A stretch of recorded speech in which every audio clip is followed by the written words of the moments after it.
баярлалаа. Тэгэхээр Монгол улсын хурлын ээлжид сонгуул анх удаа бүсчээсийн хэлбэрээр зохион байгуулагдлаа. Тэгээд нийтдээ 126 гишүүн сонгогдож 126 гишүүн сонгогдож одоо их хурлын гишүүнээр хууль тогтоох дээд байгууллагт ажиллаж байна. Манай зүүн бүс буюу Дорнод Хинтээ Сүхбаатар аймгаас улсын хуралд 7 гишүүн төлөөлөл болон ажиллаж байна. За ингээд энэ хүрээнд одоо төлөөлөл болон өнөөдрийн хилцүүлэгт ирсэн их хурлын гишүүдийгээ та бүхэнд танилцуулъя. Миний зүүн гар талаас улсын хурлын гишүүн Мягмар сүрэнгийн Бадам сүрэн. За Цагаан хүүгийн Идэрбат, Ухнагийн Утганбаяр, Лав сүрэнгийн Соронзонбол, Мөнгөн цогийн Ган хүлэг гишүүд хүрэлцэн ирсэн байна. За ингээд хилцүүлгийн эхний асуултыг Бадам сүрэн гишүүнээс асууя. Тэгэхээр энэ удаагийн ээлжид сонгуул бол нэлээд өвөрмөц өөр бүтцтэй зохион байгуулагдлаа тий. Үүнээс улбалаад бид нар одоо нэг гишүүн тухайн орон нутгийнхаа нэг тойргийнхаа асуудлыг яригддаг байсан бол бид нар хамтарсан байдлаар одоо бүс нутгийн хөгжлийн талаар ярилцаж илүү том төслүүдэд одоо ингээд хэрэгжүүлэх болоод явж байна. Тэгэхээр зүүн бүс нутгийн харьцангуй тэгзүртэй одоо жигд хөгжүүлэхийн тулд энэ төрлүүдэд авч хэрэгжүүлэх томоохон бодлогын арга хэмжээ юу байгаа вэ?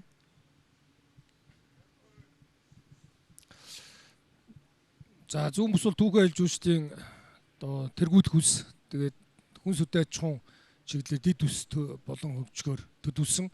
За энэ хүрээндээ эдгээр салбаруудыг одоо дэмжихийн тулд тээвэр логистикийн одоо хамгийн одоо зөв ийм хөгжлийг одоо авчрах нь чухал байгаа. Тэгээд энэ хүрээндээ шин сэргэлтийн бодод тусгацсан бомтын сэргэлт мөн одоо бүсүүдийн одоо авцамаар хооронд нь холбох мөн одоо бүсийг одоо гадаад зах зээлтэй холбох гэдэг. Энэ бол хамгийн чухал одоо зорилт босон гэж ойлгож болно. Ер нь Монгол улс бол ийм одоо далаагаас таслагдмал Төв Азийн хуурай өндөрлөгт оршдог. Тийм учраас бидэнд тулгамддаг хамгийн гол бараа бүтээгдэхүүн үнд нөлөөлдөг, өрсөлдөх чадварт нөлөөлж байгаа хамгийн гол хүчин зүйл бол тээвэр логистикийн хүндрэлтэй асуудал байгаа. Далайн тээвэрт бол одоо нэг одоо бараа бүтээгдэхүүний хувьд тэр бараа бүтээгдэхүүний өртөг дэздэг хувь нь бараг 1% хүрэхгүй байдаг бол за Монгол улсын хувьд бол одоо хамгийн багадаа 20-40% одоо бараа бүтээгдэхүүний үн өртөгт нөлөөж байгаа хүчин зүйл маань тээврийн зардал байгаа.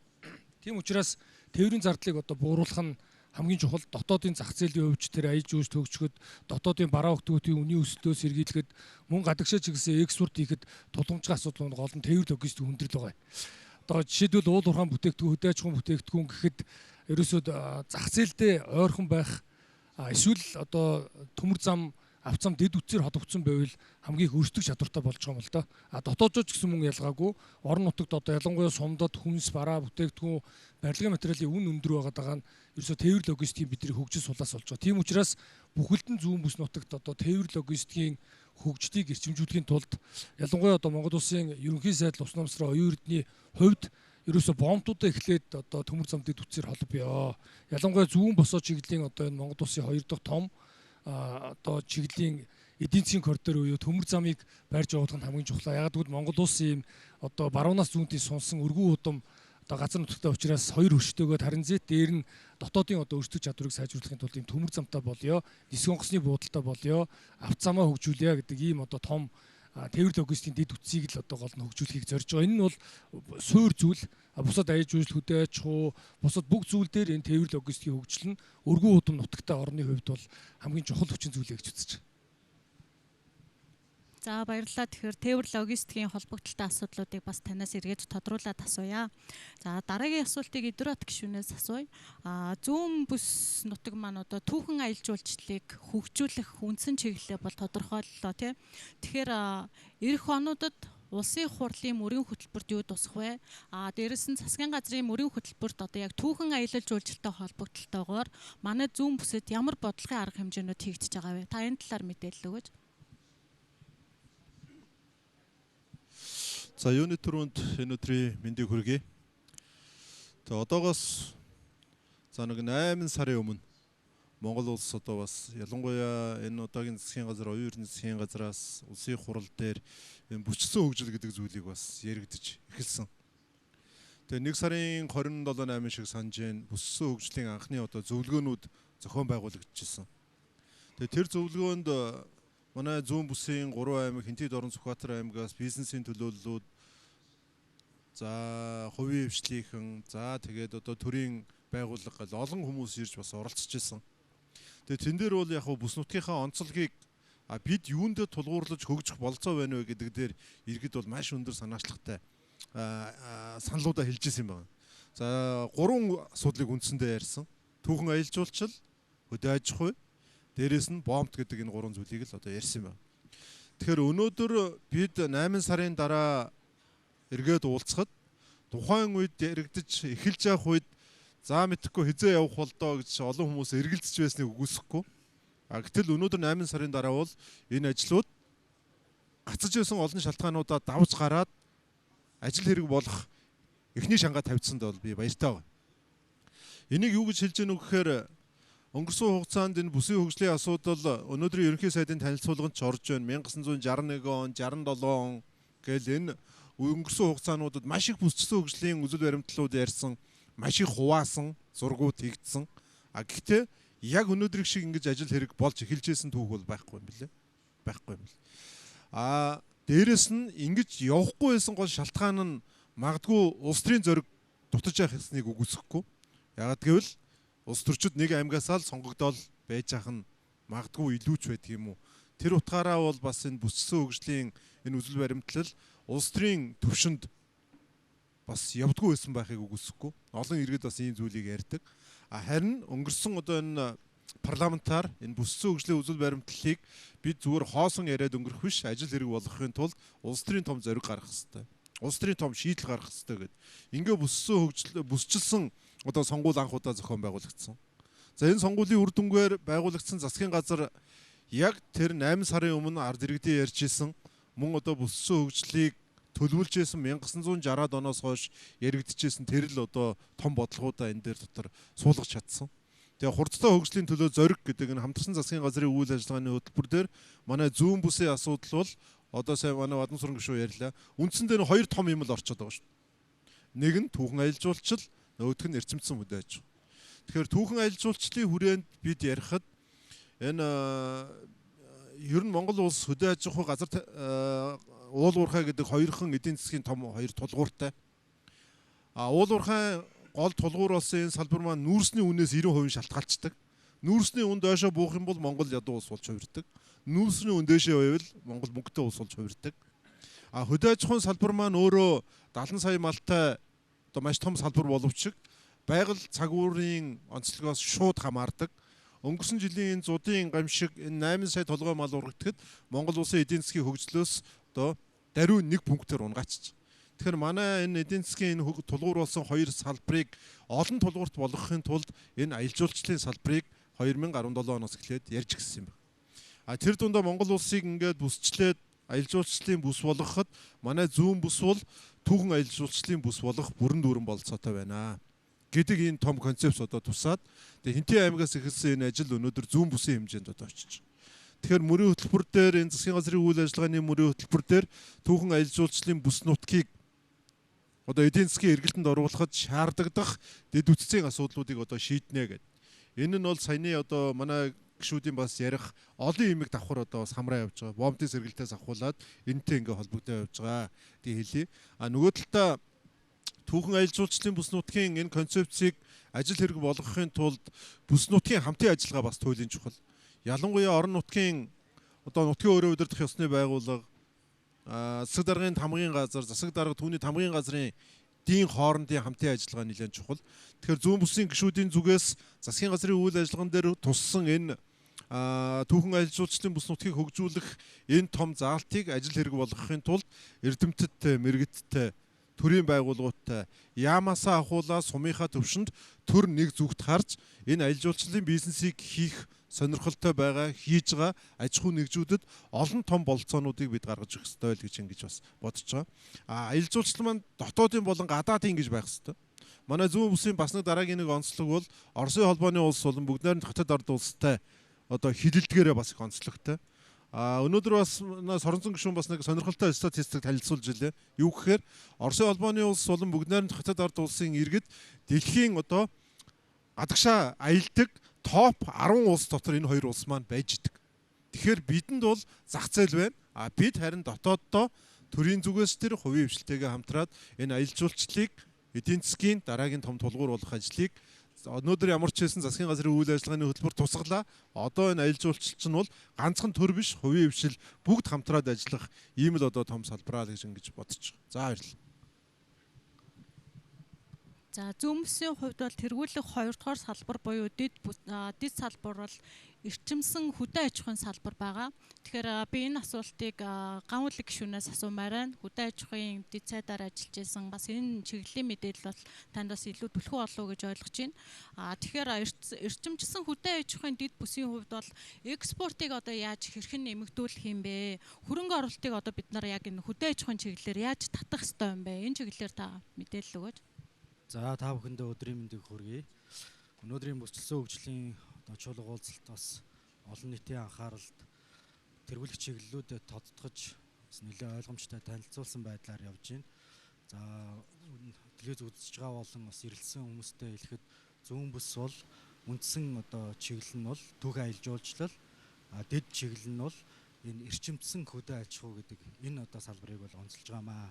За яагаад эрчимсэн хөдөө аж ахуйн салбарыг зүүн бүст хийх ёстой вэ гэдэг дээр олон одоо бас онцлогуудыг бид бүхэн дурдж олно. За хамгийн одоо энгийнээр томьёолох юм бол зүүн бүс маань өөрөө Монголын эдийн засгийн дотоодын бүтээгдэхүүний нэг 4.3%-ийг эзэлж байгаа. Яг салбараар нь авч үзэх юм бол хөдөө аж ахуйн салбарын 17.2% байна уу да. 17-18%-ийг бол хөдөө аж ахуйн салбар бол эзэлж байгаа. Тэгэхээр улсын эдийн засагт оруулж байгаа хувь нэмэр 4-5% хэдий боловч хөдөө аж ахуйн салбарт оруулж байгаа хувь нэмэр маань үндсэндээ одоо 17-оос 20% буюу хамаагүй илүү өндөр байгаамаа. Эндээс харах юм бол зүүн бүс нутгийн амжиргаа эдийн засгийн гол одоо тулгуур нь мал аж ахуй хөдөө аж ахуйн салбар гэдэг нь бол маш тодорхой харагдаж байгаа. Энэ утгаараа Хинтэд, Дорнод, Сүхбаатар энэ аймаг энэ бэлчээрийн давуу тал бусад бүсээс илүүтэй хамгийн одоо бас бэлчээрийн таатай энэ орчин нөхцөлийг ашиглаад мөн малын энэ одоо үйлдвэр угсаа дээрээс нь одоо нэгж малаас авж байгаа энэ ашиг шимийн байдал нь бусад бүсүүдээс хамаагүй олон давуу тал байгаа энэ асуудлаа хэрхэн бид нар илүү өвөр өгөөжтэйгээр зарцуулах вэ гэдэг тухай 2 номерт гол анхаарлаа хандуулъя л гэдгийг өнөөдөр бид хүмүүс яриад байгаамаа. Экспортын тухайд бол Монголын хөдөө аж ахуйн салбарын экспорт тэр жигтэй үндсэн 3 бүлэгт одоо хамаарч байна. Хамгийн ихнийх нь бид бүхэн 320 орчим сая доллараар бид нар ноолуураа гаргаж байна. Дахиад дээрэс нь маха бас нэг 300 гаруй доллараар гаргаж байна. Үлдсэн 300 гаруй доллар нь бол бусад малын гаралтай түүхийд бүтээгдэхүүн бол эзэлж байгаа. Үндсэндээ экспортын төрөлжилт бол үндсэн 3 энэ хэсэгт бол хуваагдана. Тэгэхээр хөдөө аж ахуйн чиглэлийн энэ экспорт сүүлийн 2022-23 оныг харьцуулахад бол 43 орчим хувиар бол өссөн. Монгол улсын экспорт 43 хувиар өссөн байна. Импорт бол бас одоо нэг 5-аас 6 хувиар буурсан. За нэг үеэ бодвол Монгол улс үйлдвэрлэгч, экспортлогч болох энэ боломжууд энэ тоо статистикаас бол харагдаж байна. Гэхдээ энэ экспортод гарч байгаа дийлэнх бүтээгдэхүүнийг ингээ харах юм бол зүүн бүсийн оруулж байгаа нөлөөлөл бага хэмжээтэй байна. Бид бүхэн газар нутгийн энэ байршил, бомбын нэвтрэх чадвар гээд олон зүйлүүдээс хамаарат бид нар бүсээсээ экспорт хийх тухай асуудлыг ярих шаардлагатай болж байна. За манай Доронтын махны үйлдвэрийн ирсэн байна. Өнөөдөр бид нар Ирак руу шинэ гарц гаргасан. Энэ одоо шинэ гарцаар маха одоо хал стандарт төхөөрөөр ингээд булангийн орнуудад гаргахад заавалчгүй бид нар Улаанбаатар руу авчирж ээж энэ тээврийн зардын тодорхой нэмэгдлүүдийг бий болгож ээж гаргадаг. Сүхбаатарт махны үйлдвэр байна. Доронтод махны үйлдвэр байна. Хинтэд бас шинээр нэмэгдэж байна. Тэгэхээр энэ бүсээсээ экспортлогч болохын тулд тодорхой асуудлуудыг бид хүмүүс заавалчгүй ярих ёстой. За мөн хил орчмын халах гол суманд байгаа, Эрдэнэ цагаан суманд байгаа малчид маань наашаана 1000 км 7-800 км явж маха эдийн засгийн эргэлтэнд оруулахгүйгээр тэр бүс нутгаас бомбтой орсоо шууд цаашаа нэг 50-60 км дотор эдийн засгийн эргэлтэнд оруулдаг болох тухай бид бүхэн энэ бүсцсэн хөгжлийн хүрээнд энэ хөдөө аж ахуйн салбарыг эрчимжүүлэх чиглэлээр бид бүхэн ярих ёстой маа. Яагаад эрчимжүүлэх гэж байгаа дээр бас бид бүхэн дэлхийн нийтийн хувьд энэ бас одоо нийгмийн хувьд бас нэлээд олон ийм зөрүүтэй ойлголтууд бол явж байдаг. Нийт мал сүргээ бид нэр эрчимжүүлээд хашаажуулаад ийм болох гэдэг асуудал огт биш юм аа. Хосолсон хэлбэрүүд байна. Илүү одоо ашиг шимийг хүртэх шинэ боломжууд байна. Тэгэхээр тодорхой төвшөнд нэгж малаас авж байгаа ашиг шимээ нэмэгдүүлэхэд энэ одоо бас бүс нутгийн давуу талыг ашиглах тодорхой хэмжээнд одоо үйлдвэр ухсааг нь сайжруулж эрчимжүүлэх чиглэлийн шинжлэх ухаанч байдлаар хөгжүүлэх гэсэн энэ агуулгууд үүний цаана бас байгаа гэдгийг хэлье. За дээрэс нь уламжлалт мал аж ахуй органик бүтээгдэхүүн цаашдаа маш их дэлхийн нийтийн эрэлт болно. Эсвэргээрээ бидний нүүдлийн соёл иргэншил бидний маш том давуу тал болно. Энэ давуу талаа бид бүхэн хадгалаад тодорхой хэмжээнд олон улсын мал эмнэлгийн энэ стандартын дагуу вакцинжуулалт, тарилга, дуулга за тодорхой одоо энэ үйл ажиллагаануудаа явуулж иж бид бүхэн экспортлогч улс болох юм байгаамаа. Тэгээ энэ тухай л хамтран ажиллах тухай өнөөдөр бас бид бүхэн голчилж бас ярилцах хэрэгтэй болов уу гэж бодож байна. Дэд үтцийн хувьд дөрвсийн онгоцны буудал, төмөр зам за босод одоо дэд үтцүүдийн нь бол төрхий хувийн хвшлийнхэн маань саяхан ярьж байгаа стандартын дагуу тодорхой төвшөнд энэ одоо хөдөө аж ахуйн салбарын түүхий эдээ бэлддэг болъё гэдэг энэ хамтын ажиллагааны тухай л онцлох нь зөв болов уу гэж бодож байна. За дараагийн асуултыг би Утган Баяр гишүүнээс асууя. Тэгэхээр бид нар бүс нутгийн онцлог мөн давуу тал дээрээ тулгуурлаад нөөцөд тулгуурсан эдийн засгийн одоо чиглэлээ тодорхой болгочлоо шүү дээ. Тэгэхээр энэ үрээнд одоо яг засгийн газрын сая 14 том мега төслүүдийг танилцууллаа. Тэрэн дээр бол төсөл босоо тэнхлэхийн төмөр замын тухай бол онцгойлгон зүүн бүс дээр туссан байгаа. Дээрээс нь одоо нөгөө яг бидний энэ явуулах байгаа үйл ажиллагаатайгаа уялдуулаад хөлийн бомб болон чөлөөт бүсүүд дээр одоо бид нар ямар боломж байгаа юм бэ? Зүүн бүсийн чөлөөт бүсийн бомбуудын талаар та биднэрт мэдээлэхгүй юу? За өнөөдөр энд хорон цугласан нийт зочдынхоо энэ өдрийн мэндийг хүргье. Бүсчилсэн хөгжлийн бодлого гэдэг зүйл бол одоо энэ бол шин зүйл биш байха болсон байна.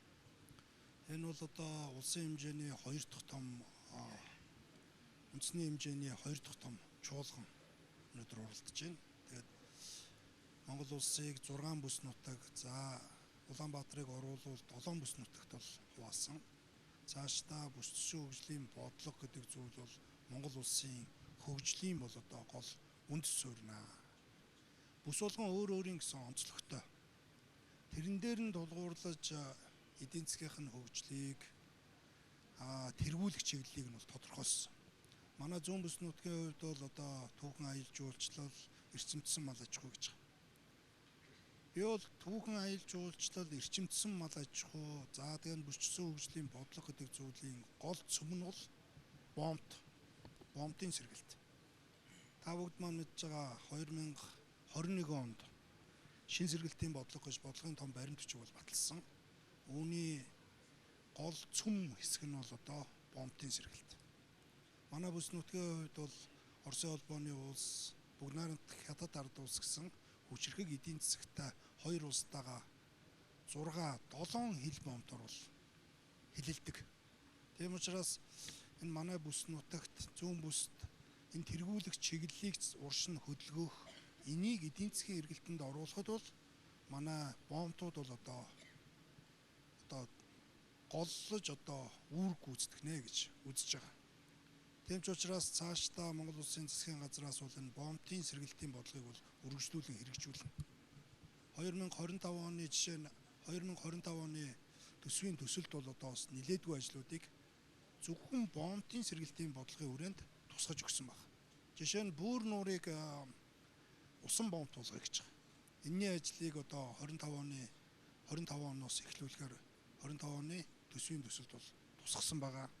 За мөн баруун урт бичгтийн бомб, баруун уртыг бичгтийн бомбтой авцамаар холбох төсөл 25 онд хэрэгжихээр тусгагдсан. За мөн Дорнод аймгийн Чоо улсанг, Бөөрнуур, Баян Хушуу, Халах гол сумтай одоо холбохоор 256 км замын төсөл бас хэрэгжихээр байгаа. За мөн Бөөрнуурыг усан бомб болгоод араас нь үргэлжлүүлж 4 С ангиллын олон улсын нисэх буудал барихаар бас энэ төслийг одоо хэрэгжүүлэхээр улсын төсөвт тусгасан байгаа. Цаашдаа бид бүхний нэг гол анхаарах асуудал бол энэ 6-7 бомбтынхоо орох гарах боломжуудыг нь өргөдөх ёстой юм лээ. Хүчин чадлуудыг нь нэмэгдүүлэх ёстой юм лээ. Тэгж байж бид бүхэн энэ бүс нутагт эдийн засгийг тэлэх, эдийн засгийг эргэлтэнд оруулах асуудлыг ярина. Урд нь бол бид бүхэн экспортыг, импортыг бол маш их ярьдаг байсан. Тэгээ энийг дагсан амин сүнс болсон бомбтынхаа асуудлыг нэг үгээр хэлэхэд бас орхигдуулсан юм лээ. Тийм ч учраас 2021 онд энэ Монгол улсын хөгжил дэвшилт цаад дотгор болж байгаа зүйлүүдийг тодорхойлж бомбтын сэргэлтийн бодлого гэж одоо томоохон бодлогыг одоо хэрэгжүүлж эхэлсэн. Тийм учраас цаашдаа манай зүүн бүс нутаг эдийн засгийн эргэлтэнд орж ард иргэд, малчид, аж ахуйн нэгжүүдийн орлого сайжрах, тэнд томоохон төсөл хөтөлбөрүүд хэрэгжих энэ боломжуудыг бид бүхэн бомбтгүйгээр бол одоо цаашаа харах ямар ч боломж байхгүй. Тийм учраас цаашдаа бид бүхэн энэ бомбтын чиглэлээр, бомбтын сэргэлтийн бодлогын чиглэлээр нэлээдгүй ажлуудыг одоо авч хэрэгжүүлнэ гэж бодож байгаа. Засгийн газрын үйл ажиллагааны мөрийн хөтөлбөрүүд ч бас нэлээд зүйлүүд бол маш тодорхой туссан байгааг дуулгахад бас таатай байна. Тэгээд дараагийн асуулт хариултан дээр бас нэлээд дэлгэрүүлээд ярья гэж бодож байна. За баярлалаа. Соронзон болт гишүүнээс дараагийн асуултыг асууя. Тэгэхээр зүүн бүсийн хувьд бол зүүн хойд Азийн орнуудтай эдийн засгийн харилцааг өргөжүүлнэ гэсэн үндсэн хөгжлийн зорилго маань тодорхойлогдсон байгаа. Тэгэхээр хөрш орнуудтай эдийн засгийн интеграцид нэгдэж гадаад дотоодын хөрөнгө оруулалтыг татахад биднэрт одоо экспортын боломжоо цааш нь хэрхэн нэмэгдүүлэх боломж байгаа вэ? Та энэ талаар мэдээлэл өгөх үү? Тэгэхээр за бүгд өнөөдрийн мэндийг хүргье. Өсвүүдийн хөгжлийн үндэсний чуулган бол бас амжилттай болж байна. За тэгэхээр манай зүүн бүс бол өөрөө яг одоо Монгол улс маань зүүн хойд Азийн улс орнуудад ордог. Энд бол одоо бүгд хятад ард улс, Оросын улбаны улс, 2 Солонгос, Макао, Гонконг, Тайван, Япон гэсэн улсууд ордог юм аа.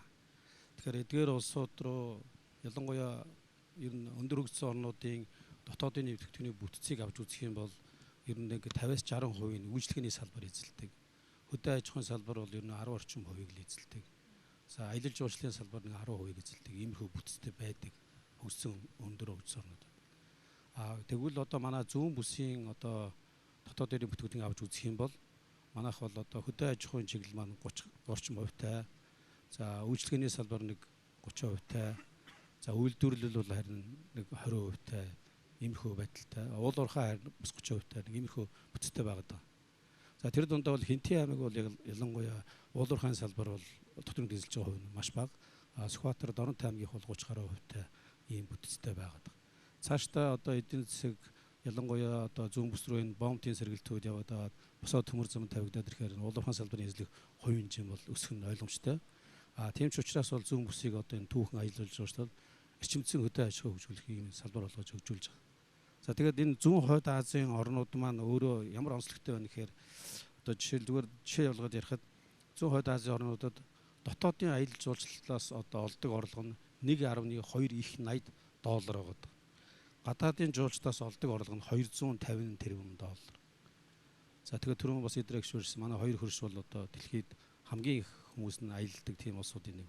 Тэгэхээр манай зүүн бүс одоо аялал жуулчлалынхаа энэ салбарыг одоо өнөөдөр Монгол улсад аялал жуулчлалын салбарыг эзэлж байгаа дотоод нөхцөлж байгаа хувь нь айгүй бага 0.2% байгаа байхгүй.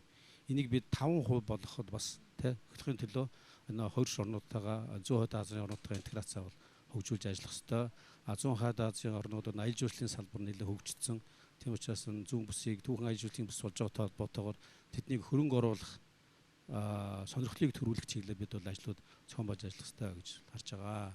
За дээрэс нь бол одоо эрчимцэн хөдөө аж ахуйн салбар нь хөдөө аж ахуйн салбар маань бол цаашдаа бас энэ ялангуяа одоо малын арьс шир түүхийдээ боловсруулж эцсийн бүтээгдэхүүн болгож гарах тал дээр бас хөрш орнуудтайгаа хамтарч ажиллах боломж байна гэж харж байна.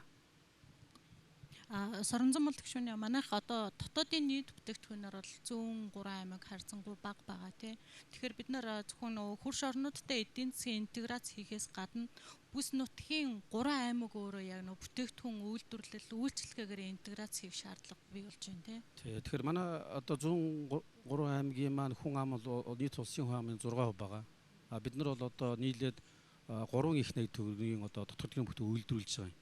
Энэ бол Монгол улсын нийт дотоодын 70 их найддаг гэж үзэх юм бол 4%-ийг л эзэлж байна гэсэн үг. За нөгөө талдаа бол бид нар ч одоо нийт мал сүргийн бараг 20 орчим хувийн зүүн бүс ногдож байгаа мөртлөө махны одоо үйлдвэрлэхэд нэг 18%-тай сүү гэхэд одоо Монгол улсын үхрс сүргийн 20 гаруй хувийн зүүн бүс байгаа. Тэгсэн мөртлөө одоо сүүний үйлдвэрлэлийн эцсийн бүтээгдэхүүн үйлдвэрлэж байгаа байлаа наваад үзэхээр 16%-тай байгаа байхгүй. Тэгэхээр өөрөөр хэлбэл бид нар потенциалаа дутуу ашиглаж байна гэсэн үг. Тийм учраас ялангуяа одоо манай энэ хөдөө аж ахуйн салбар руу бизнес эхэлж байгаа хүмүүс маань бүтээмжийг нэмэгдүүл энэ тал руу одоо технологийн шинжилэл хийх хөрөнгө оруулах замаар бол энэ дотоодын бүтээгдэхүүнээ нэмэгдүүлэх ёстой гэж харж байна.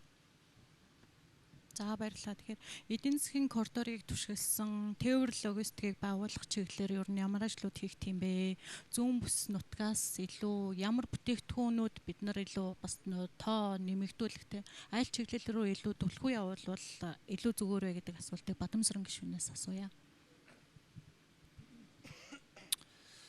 Тэгэхээр түрүү хэлсэн бид нар зах зээл рүү илүү одоо дэд үтсийн хөгжлөө ихэж хөгжүүлээ гэж. Бага хөрөнгөө одоо зөв зүйтэй зүйлдээ эренблээд эхлээд алинд одоо хөрөнгөө оруулвал илүү үр ашиг өгөх вэ гэдэг зүйл дээр тулгуурж байгаа учраас эхний ээлжинд бомтуудыг одоо холбосон авто замын ажлыг бүгдийг хийнэ гэж. Энэ хүрээндээ зүүн бүс нутгийн одоо бүх бомтуудыг авто замаар холбох ажил эхэлсэн. Одоо бол маш амжилттай хэрэгжиж байгаа. Өмнө байсан зарим нэг алдаа бол жишээлбэл одоо Ховд аймагт гэхэд бүх сумдыг одоо хатуучилтай авто замаар холбох энэ зорилтыг дэвшүүлсэн байт. Тэгэхээр энэ бол эдийн засгийн өгөөжийн хувьд ямар байх вэ? Мэдээж хийх ёстой. Гэхдээ альва зүйл эренбэд дараатай эдийн засгийн ач холбогдлоор нь эренблэх ёстой. Тийм учраас энэ зорилт явж байгаа. За Монгол улсын одоо төрөөс хэрэгжүүлэх 14 мега төслийн нэгт бол зүүн бүсэд хэрэгжих босоо тэнхлэгийн төмөр зам байгаа. Яг тэгэхээр одоо Монгол улс бол хоёр хөршийг холбосон транзит тээврийн за нэг л төмөр замтай өөрөөр хэлбэл гол зам гэж ярилдаг. Сэлэнг аймгийн Алтан булаг бомт, Улаанбаатар хот, тэгээд Дорногов аймаг замын үд бомтоор ингээд хоёр хөршийг холбосон. Тэгэхээр энэ төмөр замын одоо дагуу Монгол улсын нийт хүн амын 70% нь оршин сууж. Тэгэхээр ямар хэмжээний ийм одоо дэд үтэц одоо эдийн засгийн коридор бол өндөр ач холбогдолтой вэ гэдэг эндээс бид нар харж болно. Тийм учраас Монгол улсын төрөөс зүүн босоо чиглэлийн төмөр зам буюу Оросын холбооны улсын одоо Монгол улстай хилдэг. За Монгол улсын Иренца бомтоос Чоос хот хүртэх төмөр зам. За энэ төмөр замаас үргэлжлүүлээд 400 гаруй км Чоос хотоос Бичигт бомтыг холбож Монгол улсын 2 дахь том эдийн засгийн коридорыг гаргая гэж. Өөрөөр хэлбэл одоо 13 дугаар зууны үед ихэд Аз Европыг холбосон торгоны зам, цайны зам гэж одоо томоохон эдийн засгийн коридор байсан. Энэ коридорыг одоо Их эзэн Чингис хаан түүний үр сад одоо Монголын айрам хамгаалж энэ одоо өрн дорныг холбосон худалдаа эдийн засаг, соёлын солилцоог хөгжүүлэхэд бидний өвөг дээдс одоо томоохон хувь нэмэр оруулж ирсэн ийм л түүхтэй. Тийм учраас энэ хоёр улсыг холбосон одоо эдийн засгийн коридорыг бол нэгдүгээр эренбэлж байгаа буюу 14 мега төслөөс зүүн бүс нутагт хэрэгжих зүүн босоо чиглэлийн төмөр замд одоо өндөр ач холбогдол өгч байна гэж ойлгож байна. За тэгээд ер нь одоо иргэн баян бол улс баян гэдэг хувийн хвшлийг дэмжиж, хувийн хвшил маань ажлын байр гаргаж, хувийн хвшил татвар хураамж төлжөөж Монгол улсын сан хөмрөг нэмэгдэнэ, ажлын байр нэмэгдэнэ, хүн бүр ажилд орлоготой байх нөхцөл боломж бүрдэнэ. Тийм учраас бид бүхэн одоо бусад орнуудын тэргуун туршлагыг алдсан онсон зүйлийн дэнсэлж энийг л одоо хэрэгжүүлэх ёстой л доо. Тийм учраас ихэнх улс орнуудад өндөр хөгжилтэй орнуудад бол үндсэндээ хувийн хвшлийг дэмжихийн тулд ажлын байрыг дэмжихийн тулд төрөөс 3 зүйлийг л хийж. Нэгдүгээр тээвэр логистик, дэд үтец, бомт, эрчим хүчний хангамж гэдэг энэ зүйлүүдийг хийнэ. Энэ бол нийтийн эрх ашигт нийцсэн бүх хүн энийг одоо ашигладаг бизнесээ хөгжүүлдэг боломж. Хоёрдугаарх нь нэн хөнгөлтөө зээлийн бодлогоор дэмжинэ. Өөрөөр хэлбэл өнөөдөр манад одоо жидүү сан гэхэд нэг аймагт 1-1.5 тэрбум л барилгаддаг. Энэ бол үндсэндээ 3-4 аж ахуй нэгж аваад дуусчихж байгаа. Тийм учраас яг энэ шинэ оршин хөдөлгөөнтэй адилхан бие даасан ийм одоо уул уурхаан бус үйлдвэрлэл худалдаа үйлчлэгийг дэмжих чиглэлээр хөнгөлтөө зээлийн бодлогыг хэрэгжүүлж иргэн аж ахуй нэгж бүр зээл авч өөртөө байхгүй байгаа энэ одоо эдийн засгийн одоо өгөөжийг эдийн засгийн эргэлтийг бий болгож одоо хөрөнгө санхүү эргэлтийн өрөнгөтэй болж ингэж бизнесээ хөгжүүлэх. Энэ нь бол аялал жуулчлалын салбар, эмэгтэйчүүдийн бизнес эрхлэх салбар, за одоо боловсон ариун цэврийн байгууламж барих. За одоо багш нар ихэд одоо хамгийн сайн чаддаг зүйл нь одоо сургалтын төв ажилуулах гэдэг энэ төрөл одоо чиглэл болгонд зориулсан ийм хөнгөлтөө зээлийн бодлогыг хэрэгжүүлэх. Гуравдугаарх нь газар олголтын бодлогыг илүү хялбарчлах хэрэгтэй байгаа. Зөвхөн дуудлага худалдаа биш, шинэ оршин хөдөлгөөнтэй адилхан 5 га хүртэлх газрыг үн төлбөргүй эзэмшүүлэлттэй адилхан өргөн удам нутагта улсын хувьд Монгол улсын ерөнхий сайдын хэлдгээр одоо Монгол улсын бараг хүн бүр нэг уул одоо эзэмшээд амьдрах боломжтой гэж. Тэгэхээр энэ газраа зөв эдийн засгийн эргэлтэнд оруулах. За энийг бол зарим одоо хязгаарлалтыг тавьж одоо тодорхой нөхцөл болцолтойгоор зөвхөн тухайн зориултаар ашиглах байдлаар газар олголтоор дэмжих гэдэг. Ингээд бүхэлд нь энэ одоо тээвэр логистик дэд үтсийн хөгжлөө төрөөс оруулсан дээр нэмэгдүүлээд хөнгөлтөө зээлийн бодлого, газар олголтын бодлогоор дэмжиж өгвөл манай бүс нутагт аяж жуулчлал, хөдөө аж ахуй, бусад одоо экспорт, импорт, бусад одоо эдийн засгийн хөгжил ирнэ гэж ойлгож болно. Тэгээд гол асуулт бол яг энэ зүүн бүс нутагт одоо тээвэр логистикийн эдийн засгийн коридоруудыг яах вэ гэж байгаа. Энэ чиглэлээр манай зүүн бүсийн зөвлөлд тухайлбал миний хувьд аймгийн засаг даргаар ажиллаж байсан Дорнот аймгийн засаг дарга зүүн бүсийн зөвлөлийн дарга гэдэг статустай. Тэгээ энэ үүднээсээ Хинтээ аймгийн засаг даргатай, Сүхбаатар аймгийн засаг даргатайгаа Хинтээ аймагтай гэхэд эрчим хүчний одоо зүүн бүсийг төвийн бүстэй холбох Улаанбаатар хот Багнуур, за Багнуурт байгаа шугамнаас 220 кВт-аар өндөр хаанаас Човос хот руу 220 кВт-ийн ийм өндөр хүчин чадлын цахилгаан дамжуулах агаарын шугам эрчим хүчний дамжуулалтын найдвартай ажиллагааг хангах чиглэлээр нэгдүгээрт бол хамтын ажиллагааны одоо ийм санаачлагыг одоо гар үсэг зурсан байдаг. За хоёрт нь мөн Хинтээ аймагтайгаа энэ одоо манай Дорнот аймгийн их авж байгаа 4 гол бол Хинтээ аймгийн хамтаас их авдаг. За энэ одоо байгаль орчныг энэ одоо голын экосистемийг дагсан ундны энэ одоо бидний одоо ариун ундаа болсон энэ гол усыг энэ орчмыг хамгаалах чиглэлээр бас байгаль орчныг хамгаалах хамтын ажиллагааны санаачлагыг байгуулсан байдаг.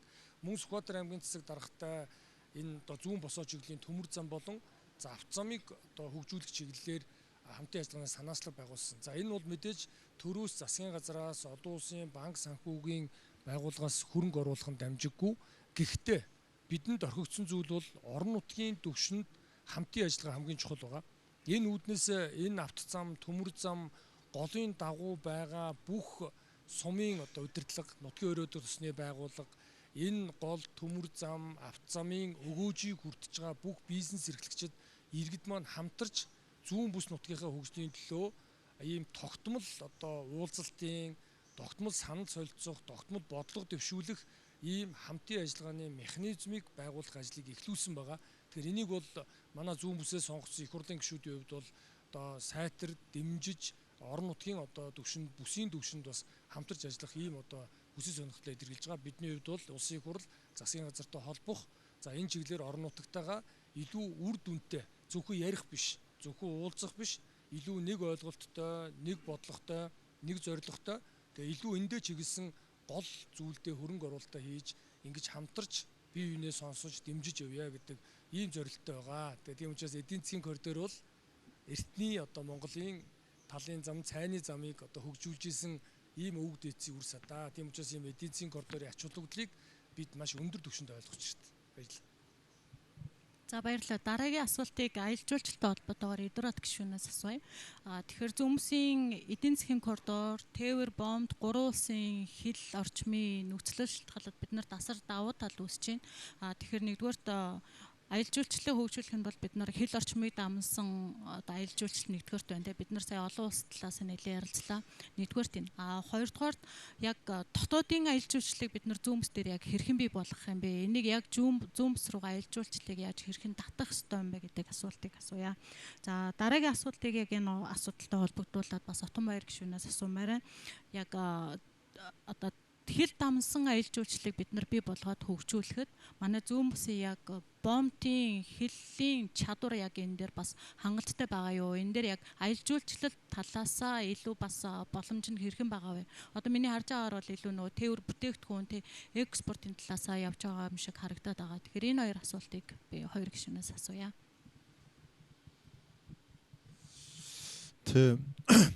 За засгийн газрын үйл ажиллагааны хөтөлбөр дээр энэ аялал жуулчлалын асуудал бүр түүхэн аялал жуулчлал гэдэг ингээ ороод ирсэн. Тэгээ би бас нэг зүйлийг ярмаар санагдаад байгаа. Юу гэхээр Алсын хараа 2050 гэдэг бодлогын бичиг баримтыг анх боловсруулж исэн. Салбарын 1200 300 одоо эрдэмтэн судлаачид энийг гаргасан. Тэгээ энэ ямар зорилготой юм гэхээр Монгол төрийн бодлого тодорхой байх ёстой. Тодорхой болгох бодлого маань шинжлэх ухаанчаар хандсан байх ёстой. За тэр шалгуурын дагуу энэ Алсын хараа 2050 гэдэг хөтөлбөр одоо анх боловсруулагдсан. За үүний ард дээр иргэд маань бол шин сэргэлтийн бодлого гэдэг том зүйлийг бас сонсож ирсэн. Үнэхээр шин сэргэлтийн энэ 6 одоо хөгжлийг боомлж байгаа 6 хүчин зүйлийг сэргээхгүй бол Монгол улсыг одоо хэн ч ирээд хөгжүүлж чадахгүй юм байна. Тийм учраас энэ бомтын сэргэлт, эрчим хүчний сэргэлт гэдэг олон зүйлүүд, төрийн бүтээмжийн асуудал, ногоо хөгжлийн асуудал гэдэг олон зүйлүүд гарч ирсэн. За 2020 оноос бүсчилсэн хөгжлийн асуудлууд маш хүчтэйгээр яригдаад өнөөдрийн түвшинд хүрсэн байна. Тэгээ би энийг яагаад ингэ яриад байна вэ гэхээр аялал жуулчлалын бизнесийг төр бодлогоор дэмжин хувийн хвшлийнхэн хийн. Тийм учраас хувийн хвшлийнхэн бизнес хийхэд Монголын энэ төрийн бодлого доктортой байх юм байна гэдэг том итгэл үнэмшил хэрэгтэй байгаа. Бид гадаад нөхцөл байдалтай ч гэсэн өнөөдрийн ерөнхий сайдын итгэл дээр орж шít. Нэг сайд нь ирээл нэг өөр юм ярьдаг. Одоо тэрийгээ бид гадаад орчиндөө засаж. Дотооддоо бизнес эрхлэгчид маань энэ түүхэн аялал жуулчлал, энэ бүс үеийн хөгжил гэдэг энэ зүйл бол зүгээр нэг яригдаад өнгөрөх сэдв биш юм байна. Энэ өшөө цаашаа хөгжих юм байна гэдэг ийм том итгэл үнэмшил байж иж аялал жуулчлалын салбар руу зоригтой хөрөнгө оруулалтууд хийнэ. Би ярихынхаа өмнө энийг ярьж байгаа нь төрийн бодлого бол доктортой байдаг болж байгаа. Төрийн бодлого тодорхой байдаг болж байгаа. За үүний дагуу аж ахуй нэгжүүдтэй тусдаа олон боломжуудыг бий болгож өгөх юм аа. Тийм учраас хувийн хвшлүүд энэ зүүн бүсийн энэ түүхэн аялал жуулчлалын бүс нутаг болно гэсэн энэ бодлогын олон бичиг баримтуудад туссан, дээрээс нь засгийн газрын хамтарсан засгийн газрын үйл ажиллагааны мөрийн хөтөлбөрт туссан энэ зорилтыг хэрэгжүүлэхэд хувийн хвшлийнхний маань оролцоо туйлын чухал байна. Нөгөө талдаа энэ сая энэ илтгэлийн өмнө бас яригдж штэ. Дээрээ ингээд гоё юм яриад идэг. Дунд болон анхан шатандаа эн чин замхраад эсвэл хэрэгжүүлэхгүй эсвэл эсвэлтгүй хийдэг. Энээс ч болоод олон хүмүүс шантардаг, ухардаг гэж. Тэгэхээр бид энэ дээрээс гэж бидний яриад идэг энэ буруу жишг, энэ бодлогын бичиг баримтад тусцсан засгийн газрын үйл ажиллагааны чиглэл ийшээ явж байгаа, салбарын яам чиглэл нь ийшээ явж байгаа энэ зүйлүүдийг аймаг сумандаа хэрэгжүүлэх тал дээр нэг зүг харж, нэг санаачлагтай ажиллах нь бас бидний дараагийн нэг том ажил шүү. Тийм учраас бид бол одоо энэ салбарыг хөгжүүлэхийн тулд энэ бодлогын бичиг баримтан дээр туссан энэ олон асуудлуудыг хэрэгжүүлэхийн тулд сая Бадамсүрэн даргын хэлж байгаа энэ санхүүгийн одоо бололцоонуудыг бид олгож өгөх ёстой. Тэгээд одоо эдийн засагч нар манай бизнесийнхэн ч гэсэн бас өнгөрсөн хугацаанд уулзалтууд хийж байхад ярьж идэг. Одоо Монгол улс чинь 6 ийм хөгжлийн бүстэй болчлоо. Бүс болгоны онцлог тохирсон бизнесүүд тэнд явах нэ. Сая Шадар сайдын яриан дээрээс та бүхэн сонссон баг те. Бүх бүсэд аялал жуулчлал гэж ингэж яриад байхгүй. Аялал жуулчлалыг төрөлжүүлж гэн зүүн бүс түүхэн аялал жуулчлал болж гэн гэд. Яг үүнтэй адилхан тухайн бүс нутгийн онцлог тохирсон бизнесийг эхлүүлэхэд энэ Монгол улсын хөгжлийн банк шиг бүсийн хөгжлийн банк байвал яасан бэ гэдэг ийм зүйлийг бас нилээдгүй ярьж. Тэгэхээр хөгжлийн банк ганцхан Улаанбаатарт ганц байна гэсэн тийм зүйл бас байна уугүй юу? Энийг бүсүүд рүүгээ шилжүүлээд стандартыг нь тогтоож өгөөд энэ бүсийн хөгжлийн банкнаас яг бүс нутгийн хөгжлийг чиглэсэн бизнестэй зориулсан зээлийг аваад стандартыг нь мөрдүүлээд ингээ явбал бид энэ хоёр хөршөөс эргэж жуулчин бол хангалттай байна. Яг одоо жуулчин ирэхэд бидний бодит байдал хэдүүлээ бие биендээ бодит үннэл ярих хэрэгтэй шүү дээ. Дотоодын аялал жуулчлал бол болж байна. Яг гаднаас жуулчин ирэхэд бидэнд бас яг тийм болцоо нөхцлүүд ямар байгаа вэ? Тэгэхээр бид энэ хил орчмын аялал жуулчлал, хил амнсан аялал жуулчлалыг хөгжүүлэхийн тулд дотоодын аялал жуулчлалынхаа компаниудыг хөл дээр нь зогсоохын тулд бодлогоор дэмжих ёстой байт юм байна гэж ингэж бас харж байгаа. За түрүүнд бас хэлсэн тэр аялал жуулчлалын одоо бааз суурь бол бидэнд хангалттай байна. Бид аялал жуулчлалын бараа бүтээгдэхүүнээ өөрсдөө сурталчилж чадвал олон зүйл. За манай жишээ нь Хинтээ аймаг түүхэн аялал жуулчлалын бүс нутаг. Одоо энэ түүхэн аялал жуулчлалын бүс нутгийг бид одоо Доронтод энэ Монголын түүхтэй холбоотой олон зүйлүүд байд юм бэл. Жишээ нь ингээ сонгуулиар явж явах чинь сонгуулийн өмнө явж байхад Доронт аймгийн Булган суман дээр очиход Чингисийн тугны дахилга хийдэг уул байгаа гэл. Хар сүлдний одоо уул байгаа. Энийг бид одоо хөгжүүлмээр байна гэл ингээл ярьж байгаа жишээтэй. Нөгөө Хэрлэн бар сотын төвөр байна гэд ингээл байна. Урагшаага бид Алтан овоог ямар түүхтэй яаж холбох вэ? Шилийн богд яаж холбох вэ? Зөвхөн цагаан сарын дараа зорж очдөг уул юм уу? Өшөө өөр ямар агуулга байна? Энийг бид цогцоор нь ингэж гаргаж ирэх хэрэгтэй юм бэл. Гаргаж ирэх хэрэгтэй. Тэгэхээр энэ одоо хоёр аймаг дээр бол энэ нуус товчоотой холбоотой судалгаанууд ингээд явах хэрэгтэй бол. Нөгөө талдаа бид ганцхан түүхэн аялал жуулчлалын бүс нутгал гэж яриад байгаа боловч манай энэ гурван аймаг бол бас байгалийн аялал жуулчлал хөгжих бүрэн дүүрэн болцоод.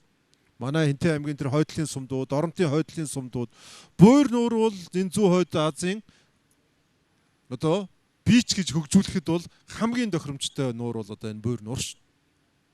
Гэх мэтчлэнгийн энэ ганцхан түүхэн аялал жуулчлал гэж ингэж хумигдахгүйгээр байгалийн аялал жуулчлал хөгжүүлээд тэгээд бид боомтын одоо сэргэлт тодхой гişүү ярих бах. Боомтын хүчин чадал. Одоо манай боомтууд ч нэг гурил будаа өмд гутлахын зөөдөг боомтууд байгаа дээ шүү. Энийг өшөө томсгох ажлыг одоо бас энэ боомтын сэргэлтийн хүрээнд одоо хийж хэрэгжүүлнэ гэдэг ингээд төлөвлөж байгаа гэх мэт. Тэгэхээр бид одоо энэ аялал жуулчлалын салбарыг хөгжүүлэхэд энэ зүгээр нэг хэдэн гишүүн яриад байгаа биш. Энэ бол Монгол улсын төрийн бодлого болцсон учраас бид шатандаа энэ салбар руу орох бизнесмэнүүдийг, бизнесүүдэд боломжийг нь хуулийн хүрээнд аль болох гаргаж өгөх ёстой юм байна. Тэр нь саяны ярьж байгаа газрын асуудалч байна, хөнгөлтэй зээлийн асуудлууч байна. Тэгээ хөнгөлтэй зээлүүдийг бол татвараас чөлөөлөх, нөөтөөс чөлөөлөх, үйл хөдлөлийн татвараас чөлөөлөх гэдэг олон болцоонуудыг энэ бүс нутгад гаргаад өгч байна. Дээрэс нь одоо татварын бүсчилсэн бодлого яригдж байгаа энэ цаг үед халах гол дээр ч адилхан татвар, Улаанбаатар дээр ч адилхан татвар биш. Дадал дээр адилхан татвар, Улаанбаатар биш. Тэгэхээр онцлогтой тохирсон татварын бодлогоодыг гаргаад ирэхэд бид аль салбараа татварын бодлогоор орон нутгийн дэмжих вэ гэдэг нь нутгийн өөрөө удирдах ёсны байгууллагын бас бодлого болоод ингээ явчихна гэдэг. Ингээ тал талаасаа л дэмжих хэрэгтэй юм байна. Би тэгэхээр энэгээр эцэст нь юу хэлэх гээд байна гэвэл энэ аялал жуулчлал гэдэг энэ салбар бол засгийн газарч тэр, их хурлын гишүүдийн төвшинч тэр, орон нутгийн төвшинч тэр бид хөгжүүлэхийн төлөө энэ шатанд байгаа хүнд суртал гэдгүү энэ одоо олон зүйлүүдийг нээлттэй болгож өгөх хэрэгтэй юм байна л гэж ингэж бодож байгаа. Би түрүүнд хэлсэн энэ Оросын холбооны улс бүгд найрамд хятад ард улсын иргэд бол гадагшаа явж аялдаг зугаалдгаараа дэлхийн топ 10 улсад хоёулаа орцсон байна гэдэг чинь бидэнд ямар том зах зээл байгаагийн одоо нэг том тоон үзүүлэлт болов уу гэж ингэж бодож. Тэгээ эн чинь ганцхан зуных биш.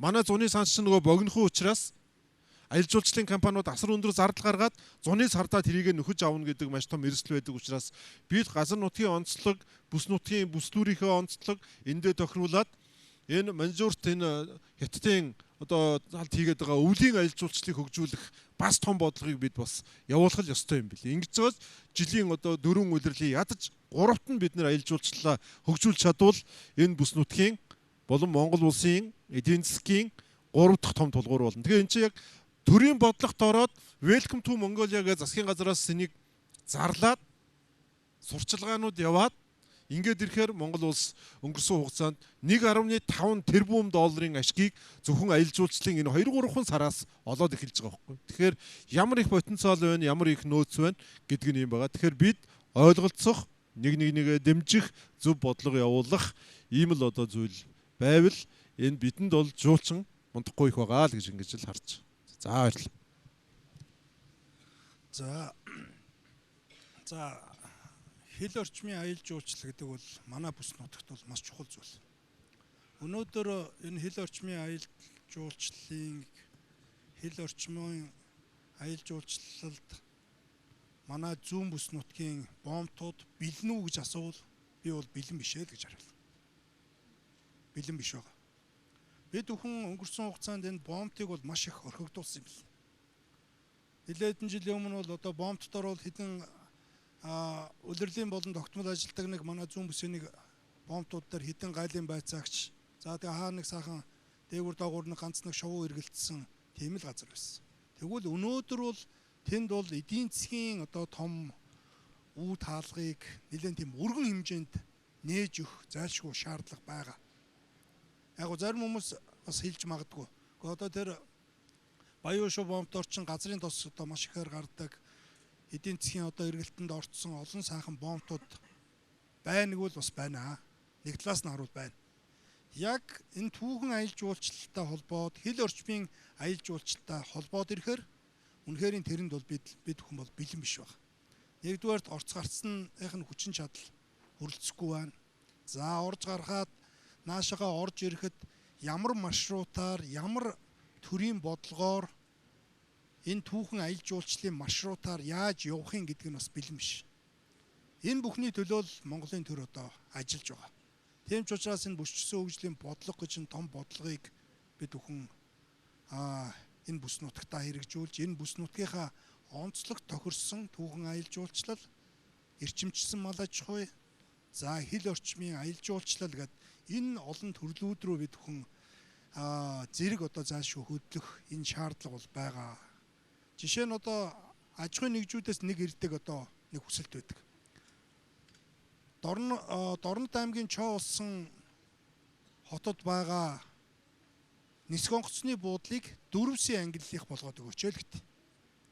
Ингэж чадвал энэгээр гадагшаа гарах тэр дундаа малын гаралтай түүхийд болон мал мах гаргах гадагт 3 дахь орн руу экспортлох энэ боломж бүрдэх гээд байна гэдэг.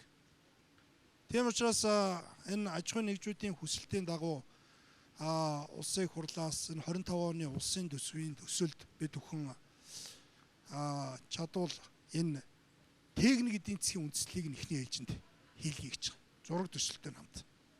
Тэгж чадвал энийг 25 юм уу 26 7 онуудад энэ бүтээн байгуулалтыг хийх энэ боломж бас бүрднэ. Цаашдаа бид бүхэн бомбтууд руугаа анхаарч ийж энэ бүс нутагт эдийн засгийг сайжруулах, гадна дотны хөрөнгө оруулалт ярих энэ боломж бүрдэх юм бэл. Тэрнээс биш нэг 40 бетаныг одоо нэг 200-300 граммын шангаар дүүргэнэ гэдэг бол маш хэцүү шүү дээ. Тийм учраас энэ бомбтынхоо орц гарцыг нь сайжруулж энэ хил орчмын аялал жуулчлалыг за Оросын холбооны улс, Хятад улстай төмөр замаар холбогдох энэ ажлуудыг за авт замаар холбогдох энэ ажлуудыг л маш яралтай зохион байгуулах ёстой. Тийм ч учраас аймгийн төвүүдийг бомбтуудтай авт замаар холбох ажил эхэлсэн яваа. Цаашдаа Оросын холбооны улс, Хятад гэсэн энэ хоёр улсыг одоо төмөр замаар ажиллах ажлыг, төмөр замаар холбох ажлыг одоо хийн. Энэ бол энэ 14 төслийн нэгээр бол одоо тодорсон ийм томоохон төсөл. Энэ 14 төсөл бол одоо бүх одоо бүс нутгуудтай харилцсан одоо өөр хоорондоо харилцсан хамааралтай дандаа ийм төслүүд. Тийм учраас манай бүс нутагт энэ бомбтын сэргэлтийн бодлогыг эрчимтэй өргөжлүүлж цаашдаа энэ хил орчмын аялал жуулчлал, түүхэн аялал жуулчлал, за энэ эдийн засгийн эргэлтэнд орох энэ боломжуудыг бид бүхэн одоо эрэлхийлж энэний төлөө бол одоо цаашдаа төрийн бодлого явна гэдэг дээр бол манай бизнес эрхлэгч, аж ахуйн нэгжүүд, ард иргэд бол одоо ихтгэл өнөмшлтэй байж болно гэж би бол ойлгож байгаа. Жишээ нь манай бичгтийн бомб. Бичгтийн бомбыг эхний ээлжинд нэг завгар бомб болгож төлөвлөлтийг нь хийх бас ийм боломж байгаа юм. Бичгтийн бомбтоос цаашаа 800 гаруй километр яваад Жинжоу гэж одоо том би бүр бомб улс гэж нэрлэмээр санагддаг. Тэнд одоо хүрдэг. Тийшээ бол одоо бичгтийн бомбтоос хамгийн дөт гарцсан шүү дээ. Би зөвхөн тэр бомбтод хүрэх. Тийм учраас энэ бичгтийнхаа бомбтыг зөв төлөвлөж эхний ээлжинд бомбтын төлөвлөлтийг нь завгар байдлаар хийх ёстой юм бэл. Тэгж байж энэ бомбтын асуудал ярина. Тэрнээс биш нэг дуртай аж ахуйн нэгж нь очиод тэнд газар аваад нүүрсний талбай хийгээл нэг хоолны газар хийгээл ингээ өөрөө өөрсдийнхөө бодсон санснаар зүйлүүдийг хийж цаашдаа явна гэж бол байхгүй мөлий. Тийм учраас энэ зүүн бүсийн бомтууд дээр бид хүн цаашдаа бол энэ төлөвлөлтүүдийг бол хий гэж байгаа. Үйлдвэрлэлийнх нь орион нэг хэсэгтэй, суурьшлынх нь бүс нэг хэсэгтэй, хэлийн зурвсаас хэдэн километрт тэр үйлдвэрлэлийн орион байхын гэдэг энэ зарчмынхаа асуудлуудыг ихний ээлжинд тохирох хэрэгтэй. Тэгээд тэр хэл дагуу байгаа тэр ашиглалтын үйлдвэрлэлийн бүсийн газруудыг ашиглуулах юм уу, өмчлүүлэх юм уу, тийм ээ? Эзэмшүүлэх юм уу гэдэг энэ зарчмынхаа асуудлуудыг ихний ээлжинд ярьж тогтжиж бид бүхэн цаашдынхаа зүйлүүдийг одоо хооронд нь харилцсан уялдаатай хийж байж энэ бүс нутагт эдийн засаг сайжирч нөгөө Улаанбаатарт байгаа төвлөрөл юм чин саарч орон нутаг руу тэр дундаа манай зүүн бүс нутаг руу бол одоо их нүүдэл одоо бий болох энэ цаг мөч бол одоо би ойрхон байгаа гэж ойлгож байгаа. Бүсчилсэн хөгжлийн бодлого гэдэг бол маш товчхондоо энэ Улаанбаатарт байгаа энэ түгжирэл, бөглөрлийг задлаж хөдөө орон нутаг руу энэ бүсүүд рүү бий болгох ийм л том зорилготой. Тийм учраас тэнд хүн Улаанбаатараас нүүж очихын тулд эдийн засаг сайн байх ёстой. Цалин бүнлүү орлого нь сайн байх ёстой. Тийм учраас энэний гол үндэс суурь нь бол бомтын сэргэлтийн бодлого гэж үзэж байгаа. За баярлалаа. За баярлалаа. Тэгэхээр бид нар энэ бүсчилсэн хөгжлөө илүүдүүлэхүү тэр тусмаа аялал жуулчлал, экспорт импортоо нэмэгдүүлэхийн тулд одоо төр хувийн хвшлийн түншлэлийг бол нэлээд сайн анхаарч хамтарч ажиллах хэрэгтэй болов уу гэж бодож байна. Шууд ингээд зүүн бүс рүү айл нэг аялал жуулчлалын компаниар яваад очихоор ахаал нөгөө нэг бид нар тэр нөгөө жинхэнэ менежмент хийх ёстой, нойлын асуудал, эргээд л ярддаг асуудал үүснэ. Тэгэхээр яг энэ дээр хувийн хвшлүүдтэй хамтарч яаж ажиллах юм бэ гэдэг талаар дараагийн хэлэлцүүлэг дээр бас нэлээд дэлгэрэнгүй яригадаад явах болов уу гэж бодож байна. За дараагийн асуултыг би гавьлаг гишүүнээс асуумаар байна. За өнгөрсөн хугацаанд бол манай зүүн бүсийн хувьд ер нь цаг агарын хүндхэн цаг нөхцөлтөөр өнгөрлөө шүү дээ тий.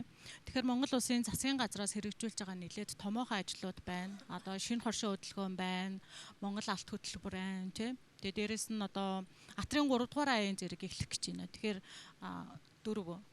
За тэгэхээр энэ чиглэлээр яг хөдөө аж ахуйн чиглэлээр зүүн бүс дээр яг тулгамдж байгаа асуудлууд энэ хөтөлбөрөд манай бүс нутагт хэрхэн тусах вэ гэдэг талаар мэдээлэл өгөөч. За өнөөдрийн хэлэлцүүлгүүд бас жоохон үр дүнтэй болоосай гэж хувийнхаа хувьд бас бодож байна. Ямар ч хэлсэн орон нутгийн сонгуулийн дараа яг ажилдаа орё гэдэг агуулгаар ерөнхий сайд энэ удаагийн бас одоо ажлыг эрчимжүүлж одоо хэлэлцүүлгийг өрнүүлээсэй гэдэг талаас нь хэлж байгаа. Энэ агуулга надад бас их тийм цаг үе болсон санагцсан. Тэгэхээр хувийн хвшил иргэд тал талын төлөөллүүд ирсэн байгаа. За өнөөдөр бас зөвхөн одоо тодорхой бодлого шийдвэр ярихаас гадна ер нь бүсчилсэн хөгжил бизнес эрхчлэгч нар яг юу гэж бодож байна, бусад салбарын юу гэж бодож байна гэдгийг бас нэлээд сайн сонсё гэсэн ийм бодолтой бол байгаа. Зүүн бүсийн хувьд эрчимдсэн мал аж ахуй нэлээд том давуу тал хэрнээ. Өнгөрсөн одоо 2 жилийн хугацаанд бол бас нэлээд хүн сорилттой тулгарсныг та бүхэн бүгдээрээ мэдж байгаа. Нийт мал сүргийнхаа 60-70% хүртэл алдсан нөхцөл байдал гэдэг бол бид бүхэнд одоо бас маш том сорилтыг бий болгож байна. За 30 жил бид нар яах вэ гэсэн байдалтай. За энэ дайвар бүтээгдэхүүнээ яах вэ? Яаж илүү сайжруулах вэ гэдэг. Тэгээ нэг удаагийн дандаа хойноос нь хөөсөн ийм арга хэмжээнүүдийг биш, урьдчилан сэргийлэх байдлаар ажиллая гэдэг ийм зорилгын хүрээнд тодорхой хөтөлбөрүүд хийгээд байгаамаа. Тэгээд дандаа улсын төсвийг аль нэг салбар руу буцалтгүйгээр олгодог байсан энэ байдал өөрчлөгдсөн. Бусад арилжааны банкудтай хамтраад тодорхой хүүгийн дэмжлэгтэйгээр арилжааны банкны их усүрээр энэхүү одоо бас хөнгөлөлтүүдийг бас олгож байгаа нь бол их чухал ойлголтоо гэж бодож байна. Тэгээ би цагаан амнээд хэдэн тоо хэлээд ойлгуулчих гэж бодож байна. 6 сарын хугацаанд шинэ оршоо хөдөлгөөн үргэлжилсэн. За энэ хугацаанд нийтдээ 16319 малчин энэ 9 сарын яг сүүлийн байдлаар 1 сарын өмнөх байдлаар малчин шинэ оршоо хөдөлгөөний зээлд хамрагдсан байна. За үүнээс бол Хинтэн аймгийн 867 малчин, Сүхбаатар аймгийн 498 малчин, Дорнод аймгийн 347 малчин энэ хөтөлбөрт хамрагдсан байна. За бусад энэ зээл тусламжуудад бол одоо нэг тодорхой хэмжээний санхүүжилтүүд ингээ яригдаад явдаг. А гэтэл энэ 6 сарын дотор Дорнод аймгийн 85 хоршоо за нийтдээ 13 тэрбум төгрөгийн санхүүжилт авсан байна. За Сүхбаатар аймгийн 157 хоршоо 17 тэрбум төгрөгийн санхүүжилтыг авсан байна. Хинтээ аймгийн 274 хоршоо 32 тэрбум төгрөгийн санхүүжилтыг авсан байна. Тэгээ энэ бол шинэ оршоо хөдөлгөөний 6 сарын үр дүн. Цаад агуулгаараа малчтаа мал маллахыг төр заахаа болёо. Малчид маань өөрөө өөрсдөө асуудлаа тодорхойлж гаргаж ирээд аруулаа хамтарч суужгаад бидэнд тижээллийн ургамал хэрэгтэй байгаа юм байна. Бидэнд трактор тоног төхөөрөмж хэрэгтэй байгаа юм байна. Бидэнд хашаас авч хэрэгтэй байгаа юм байна. Мал махаа төхөөрөх ийм одоо жижиг агуулгах цехүүд хэрэгтэй байгаа юм байна гэдгээ тодорхойлоод хүн болгон 50 сая төгрөг авалгүйгээр нийлүүлээд жижиг аж ахуйтай болж энэ мал аж ахуйн анхан шатны үйлдвэрлэлээ сайжруулъя гэсэн ийм л энгийн бодлого. За энэ мөнгийг энэ олон тэрбумыг гаргахдаа улсын төсвийн бусад энэ төрийн албаа агчдын цалин улсыг шууд малчтад олгоё гэдэг агуулгаар биш, арилжааны банкны их усруудыг тодорхой хүүгийн татаастайгаар олгоё гэдэг ийм л энгийн шийдлийг бол үндсэндээ бол одоо оруулсан. За энэ шийдвэр 6 сарын хугацаанд 500 орчим тэрбум төгрөгийг төсвөлсөн. Аль хэдийнэ энэ 500 тэрбум гараад дараагийн одоо 500 тэрбумын санхүүжилт олгодоод эхэлж байна. Тэгээ энэ хөтөлбөр 2025 онд үргэлжилнэ. 57,000 орчим одоо малчид дахиад дараагийн одоо асуудлаа шийдэхээр ингээ ажиллаж эхэлж байна. Тэгэхээр нэг үгээр хэлэх юм бол хуучин хүнс хөдөө аж ахуй яам зээл олгодог, түүнтэй холбогдлолтой маш их асуудлууд гардаг. За дарга нар олон одоо хүн амьтныг таньдаг хүмүүс нэг арай нэг одоо ахиу боломжийг эдэлдэг байсан энэ нөхцөл байдал ард тоцорсон. Одоогийн энэ бүсчилсэн хөгжлийн том зохион байгуулалт, за одоогийн явж байгаа энэ ажлуудыг ингээ харахад хөдөө аж ахуйн салбарт үргэлжилж байгаа саяын дурдсан 4 хөтөлбөр дөрүүлээ мэрэгжлийн байгууллагаар дамжиж байгаа ийм эерэг бас агуулгууд бас байгаа. Тэгэхээр энэ мэдээлэл зүүн бүсд хэр зөв очиж байна. Энэ мэдээллийг ашиглаад өөрсдөө бизнесээ үйлчлэгээ өргөжүүлэхийн тулд ямар одоо асуудлууд тулгамж байна гэдэг илүү деталь энэ хэлэлцүүлгүүд хамтын ажиллагаанууд бий төхөнд бол хэрэгтэй байна гэдгийг онцолж хэлье. За тэгээд илтгэл бас байгаа бах те. Тэрэн дээрээ би бас дэлгэрүүлээд яриа. Ямар ч тач шинэ оршоо хөдөлгөөн тодорхой үр дүнгуудээ өгөөд эхэлсэн байна. 2025 он үргэлжлэн ойрын 5 жилийн хугацаанд 5 их 80 төгрөгийн санхүүжилтийг арилжааны банкудтай хамтран олгоно. Одоо дараагийн түвшиндээ яаж илүү үр бүтээлтэй болгох, зориултын дагуу ашиглах, бүс орон нутаг болгон өөрсдөө энийг одоо бас ашиглаж бусад одоо бизнес бусад үйлдвэрүүд дунд шатны хоршоодууд хэрхэн ажиллах гэдэг энэ тал руугаа бас орох одоо бэлэн болсон гэж би бас бодож байна. За баярлалаа. Дараагийн асуултыг Соронзон болд гишүүнээс асууя. Сүүлийн үед нэг эдийн засгийн нэг хэллэг болчихлоо шүү дээ. Эдийн засгийг солонгоруулан хөгжүүлэх гээд. Тэгэхээр зүүн бүс нутгийн хувьд бид нар сая эдийн засгийн чиглэлээр ерөөхдөө тодорхойллоо тий. Үндсэн 2 чиглэлд явж штэ.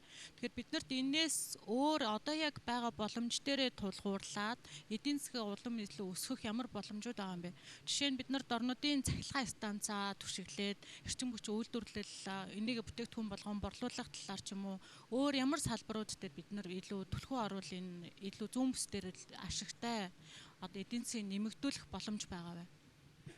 За тэгэхээр нөгөө манай зүүн бүсийн угаасаа тэргүүлэх чиглэл маань түүхэн аялал жуулчлал гэдэг байна шүү дээ тий. Гэтэл аялал жуулчлалын салбарын маань өөрийнх нь дотоод эрхлэлд оруулж байгаа хувь нь 0.2% гэдэг нь л өөрөө л солонгох шаардлагатай гэдгийг л харуулж байгаа байхгүй тий. Маш бага хувь эзэлж шүү дээ. Тийм учраас бид аялал жуулчлалын салбарыг хөгжүүлэхийн тулд манай зүүн бүсд бизнес эрхэлж байгаа хүмүүс маань энэ тал руугаа нэлээд хөрөнгө оруулалт хийх шаардлагатай байна. За манай зүүн бүс маань хамгийн олон бомбтой гэж ярьж байгаа боловч одоо Доронтын одоо 5 бомбоор орж ирсэн гадаад жуулчдын тоо гэхэд 2023 онд 4200 жуулчин л орж ирсэн байгаа байхгүй юу. Гэтэл Оросын холбооны улсын байгалийн хязгаар гээд яг манай хойд зүүн бүстэй хэлж байгаа газар нутгаарт Оросын холбооны улсын дотоодын 460 мянган жуулчин аялсан байна. 460 мянган жуулчин. Манай Монгол улсын нийт жуулчдын тоо гэхэд 800 мянган шүү. Гадаадаас ирсэн жуулчид. Тэгвэл бид 800 мянган хэдийн зүүн бүст авч байгаа юм бэ гэдэг асуулт байгаа байхгүй юу. Тийм учраас бид нар аялал жуулчлалын салбарт бол маш их боломжууд байгаа. Энэ тал руу одоо бодлогын олон бүтээгдэхүүн байх хэрэгтэй. Зөвхөн одоо түүхэн аялал жуулчлалаас эрүүл мэндийн их байж болно, сургалт байж байна. Бид нар олон улсын хурал зөвлөгөөн, спортын тэмцээн, урлагийн үндэсний соёлоо агуулсан янз бүрийн ийм аялал жуулчлалын бүтээгдэхүүнийг олон бас хийх хэрэгтэй байгаа. Тийм одоо алдартай тийм арга хэмжээнүүдийг одоо зүүн хойдоос алдартай арга хэмжээнүүдийг зүүн бүстэй зохион байгуул яг гэхгүй. Тийм бол манай аялал жуулчлалын салбар хөгжинө. За нөгөө талдаа бол зүүн бүс бол бусад бүсийг бодох юм бол эрчим хүчний хувьд бол нэлээд том одоо давуу талтай байна. Сая Дорнотын станц өргөтгөлөө хийгдсэн. Гэхдээ цаашдаа бол энэ зүүн бүсийн аймагуд руу энэ цахилгаан дамжуулах шугам сүлжээг өргөтгөх сумдууд болон аймгийн төвүүдийн энэ дэд станцын хүчин чадлыг нэмэгдүүлж байж бид нөгөө жижиг дунд бизнес эрхлэгчдийг жижиг үйлдвэрлэл эрхлэх гэдэг улсууд дэмжих юм аа. Дээрээс нь одоо хөдөө аж ахуйн бүтээгдэхүүн байна гэхэд бид нэр зөвхөн одоо ихэвчлэн анхан шатны боловсруулалт хийгээд байна шүү дээ. Өшөө өнийг сайн боловсруулж чадах юм бол одоо манай би хятад улсад сонсч ирсэн нэг ойролцоогоор 200 сая нохой муур байдаг гэсэн. Тэгэхдээ 200 сая нохой муурны одоо тижэл бол бидний одоо нөгөө малаа нядлаад хаяад байгаа нөгөө дайвар бүтээгдэхүүнүүд байгаа шүү дээ. Тэр бүтээгдэхүүнээ бид нар боловсруулж чадах юм бол экспорт хийх боломж маш их байна. За гоо сайхны бүтээгдэхүүн гэхэд одоо бид нар өөрсдөө малаа алынхаа эрүүл мэндийг сайн хангаад одоо арь ширээ сайн боловсруулж чадах юм бол нөгөө эмэгтэйчүүдийн хамгийн сайн гоо сайхны хэрэглээ коллаген гэх бүтээгдэхүүний одоо суур үндсэн түүхийдийг бид зүгээр л хайж байгаа шүү дээ. Гэмшлэнгээр ингээд бид нар өөрсдөө цааш нь судлаад нарийн хийж чадах юм бол манай бусад салбар хөгжих боломж бол их нээлттэй байгаа л гэж харж байгаа. За тэгээд хөдөө аж ахуйн хоршооны хөдөлгөөн маань өөрөө гол нь малчдыг зөвхөн одоо мал маллахаас гадна өөр анхан шатны боловсруулалт хийх тэгээд дундын оршоо байгуулад сум дундын одоо хоршооны үйлдвэрлэл эрхлэх боломжийг нээж өгж байгаа гэдэг мал өөрөө бас бусад салбарыг хөгжүүлэх боломжийг нээх гэдэг байгаа. Тийм онцлогтой. За баярлалаа. Тэгэхээр бидний үндсэн хэлэлцүүлэг бол түүхэн аялал жуулчлал, эрчимчсэн мал аж ахуйг хөгжүүлэх тийм. Тэгэхээр яг зүүн бүс дээр үүнийг цааш нь хэрэгжүүлээд явхад манай яг хүний нөөц хэрхэн бэлтгэгдсэн байгаа юм бэ? Хэр чадвартай байгаа юм бэ? Одоо бид нар яг аялал жуулчлалын экспертүүдийг тэнд аваачиж бүс нутагтаа сууршуулах юм уу? Эсвэл нөгөө тухайн аймгийнхаа одоо яг нөгөө оршин суугчд дээрээ тулгуурлаж үүнийг хөгжүүлэх юм уу. Тэгэхээр яг энэ чиглэлээр одоо бидний яг аялал жуулчлалыг хүлээж авахын тулд иргэдээ яаж бэлтэх вэ? Хүний нөөцөө яаж бэлэн байлгах вэ гэдэг асуултыг Бадамсран гишүүнээс асууя. За энэ маш чухал зүйл дээ. Сая Монгол Улсын ерөнхий сайдын тавьсан илтгэлд бол тодорхой 3 шилжилтийг хийнэ гэдгийг бас зарласныг та бүхэн мэдж байгаа. Энд бол нэгдүгээрт одоо шинжлэх ухааны инновац, хоёрдугаарт нь одоо ногоо хөгжил, гуравдугаарт нь хүний нөөцийн их оновчтой бодлогыг хэрэгжүүлнэ гэдэг. Ингээ үндсэндээ шин сэргэлтийн 6 бодлогын дараа энэ одоо тодорхой шилжилтийн 3 том бодлогыг засгийн тэргүүн маань зарлж байгаа. Тийм учраас бүхэлдээ энэ зүйл дээр улс орны хэмжээнд төрийн бодлого, засгийн бодлого хүний нөөцийг одоо бэлтгэх, сургах, хөгжүүлэхэд зориулна. Тэгэхээр бид нар гадаад нөхцлөдлөө аваад үзэхэд одоо тухайлбал энэ Зүүн Азийн орнуудад ер нь одоо зөвхөн Зүүн Азич бас Европын орнуудад тэгээд олон орнуудад төрөлт багаснаас болоод нэгдүгээр ангид одоо баганг нь одоо шинээр нэгдүгээр анги эсэлт авахгүй хүртэл одоо ийм орон гарч байна. Төрөлт маш их багасж байгаа. Хүний нөөц одоо ирээдүйд ажиллах хүчний хомсдол бүх улс оронд үүсгэр болж байна. Ялангуяа бидний хамгийн сайн мэддэг Өмнөд Солонгос, Япон зэрэг оронд бол үндсэндээ одоо ихтэй сургуулиуд нь оюутны хомсдолд орж штэ.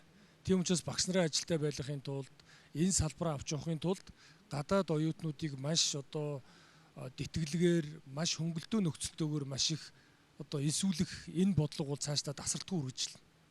Японд тэгэхэд жишээлбэл одоо ахмад насныг асрах энэ асрамжийн газрууд чинь сургууль цэцэрлэгийн байрандаа одоо шилжээд явж байгаа жишээтэй.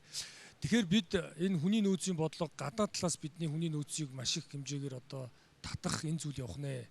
Тэгэхээр дотоодын хүний нөөцийн бодлого дээр яаж анхаарах вэ гэдэг зүйл байгаа. Зөвхөн байшин барилга гэж бид бодож болохгүй.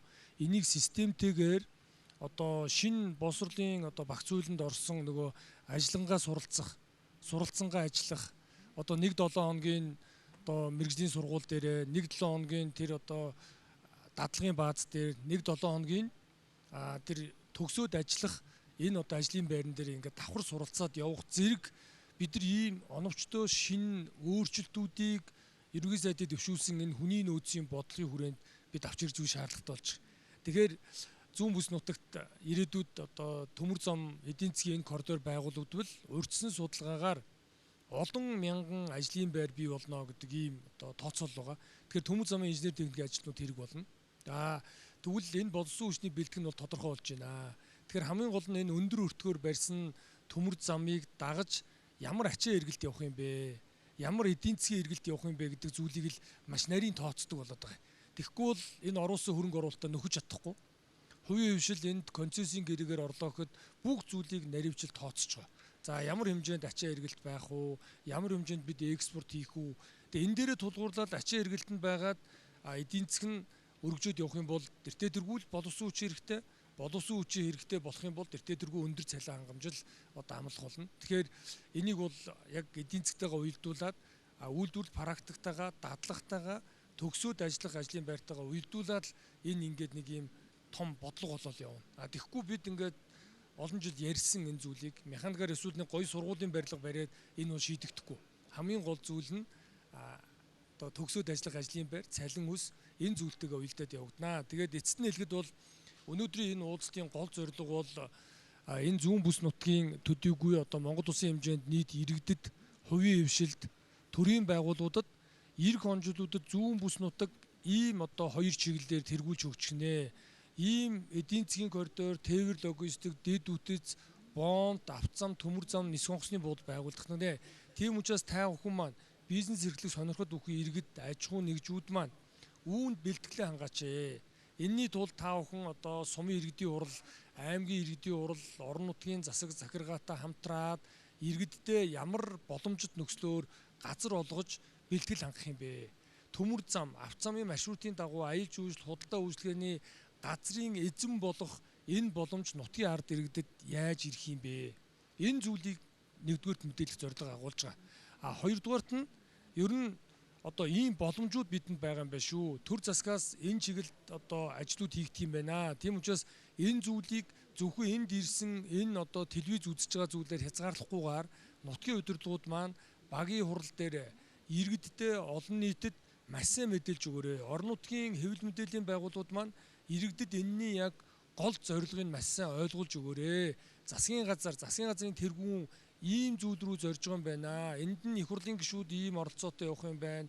Орон нутгийн удирдлага нь ийм оролцоотой, хувийн хвшил нь, хэвлэл мэдээллийн байгууллага нь, эрдэмтэн судлаачд нь ийм оролцоотой байх юм гэдэг мэдээллийг л гол өгөх зорилго агуулж байгаа учраас та бүхэн маань энэ зүйлийг очиод орон нутгатаа маш сайн, бүсдээ маш сайн түгээж хүргэж өгөөрэй л гэдгийг та бүхэнд өгсөе. Баярлалаа. За баярлалаа. Тэгэхээр бүсүүдийн хөгжлийн үндэсний чуулган шинэ стандарт хэлэлцүүлэг үгээр үргэлжилж байна. Манай зүүн бүс нутгийн хувьд бол 4 хэлэлцүүлэг явагдана. Яг одоо бол хамтын ажиллагаа буюу хамтын ажиллагаа, орон нутгийн хөгжил, бизнесийн хөгжил гэсэн 3 хэлэлцүүлэг цаашаа үргэлжлүүлэн явах болно. Бүсчилсэн хөгжлийн хүрээнд улсын хурлын гишүүдтэй бодлогын хүрээнд ярилцлаа. За баярлалаа.